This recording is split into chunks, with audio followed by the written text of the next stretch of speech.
Small towns have a reputation of having little to offer in the way of making money. Lower population means fewer potential customers.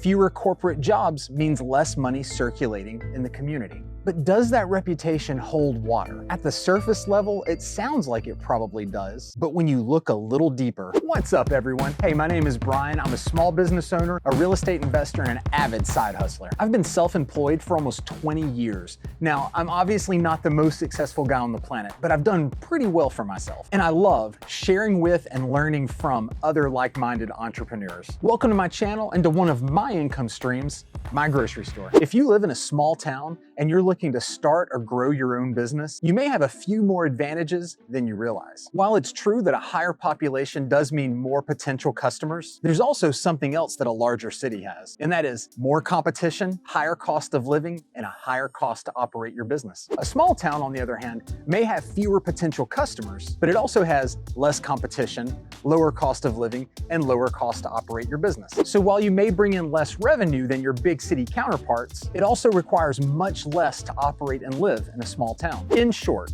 yes, in most cases, there is more opportunity to earn more money in an area with a larger population. But again, it doesn't take as much money to live or operate in a smaller town. I would suggest that instead of comparing your dollar earnings with those in larger communities, you would be better off comparing the lifestyle that you're able to afford with those dollars. Now that that's out of the way, let's discuss making money in a small town. As an entrepreneur, you'll need to be proficient at identifying the opportunities. So the question is, how? How do you identify opportunities where most people think none exist? Well, in this video, I'll share a few tips to help you do just that. So let's just jump right in. Number one, identifying opportunities. First, what is an opportunity? Opportunities do come in many forms, but most will present themselves as a problem. So we're looking for problems. To do that, awareness and involvement are your best friends. If you keep your head down and you aren't involved in your community, you are likely missing out on opportunities that could easily be identified if you had just been paying attention. So get involved with your local community. Network and get to know people in positions of influence. Every community is different,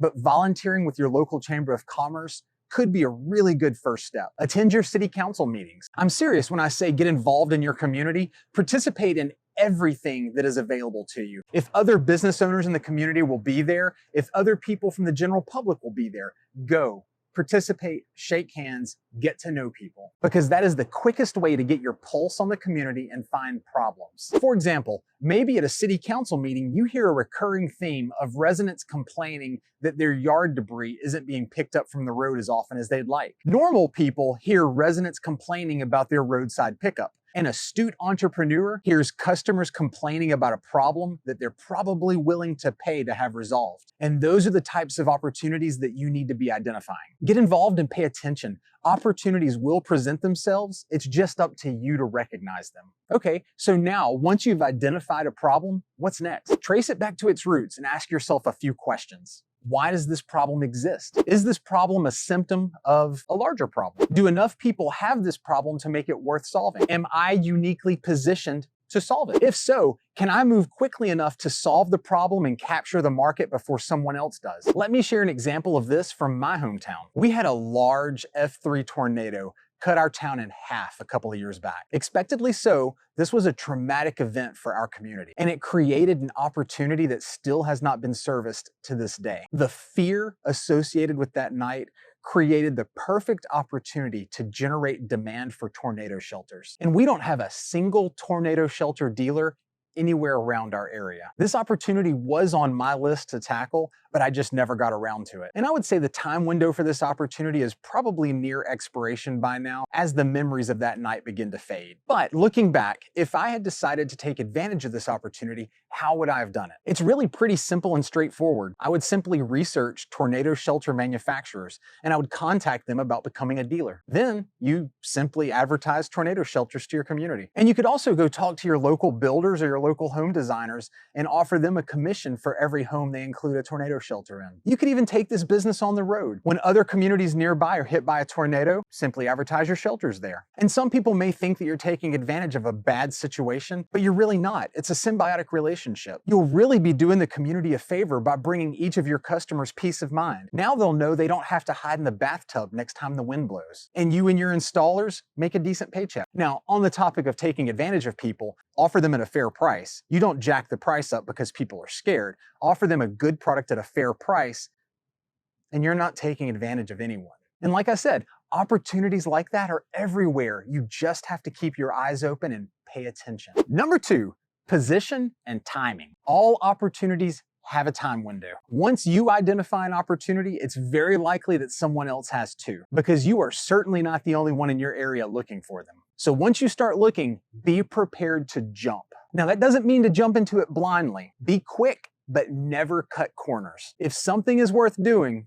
it's worth doing correctly. Self-awareness is also really crucial in this. Know what you're capable of. Don't sell yourself short, but also don't overestimate your ability. Customer satisfaction is the most important aspect of any business. Because if you do a poor job or offer a subpar product, you can forget repeat business. And in a small town, repeat business is pretty important. And you also don't want to get yourself into legal trouble by performing poor work.